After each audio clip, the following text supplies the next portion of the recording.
नमस्कार, मी आकांक्षा.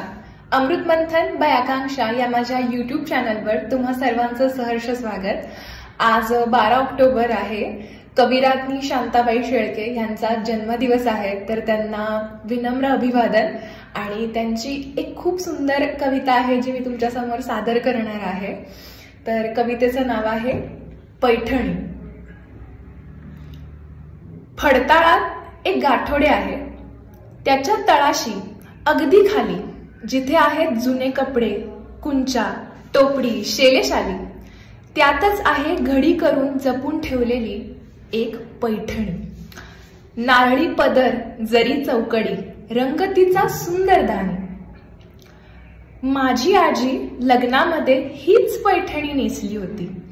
पडली होती साऱ्यांच्या पाया हाच पदर धरून हाती. पैठणीच्या अवतीभवती दरवळणारा सूक्ष्म वास. पैठणीच्या अवतीभवती दरवळणारा सूक्ष्म वास.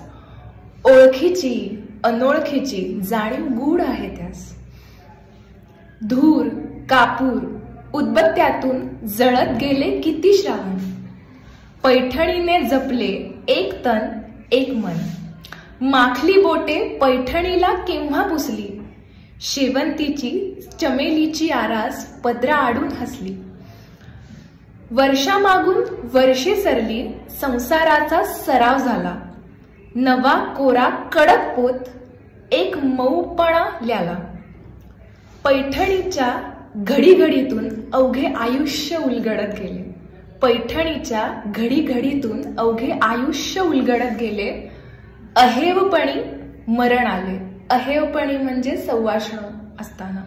अहेवपणी मरण आले, आजीचे माझ्या सोने झाले.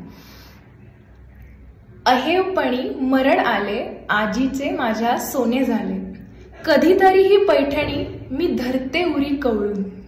मऊ रेशीम स्पर्शामध्ये आजी भेटते मला जवळून. मधली वर्षे गळून पडतात, कालपटाचा जुळतो धागा. मधली वर्षे गळून पडतात, कालपटाचा जुळतो धागा. पैठणीच्या चौकड्यांनो, पैठणीच्या चौकड्यांनो, आजीला माझ्या कुशल सांगा. धन्यवाद.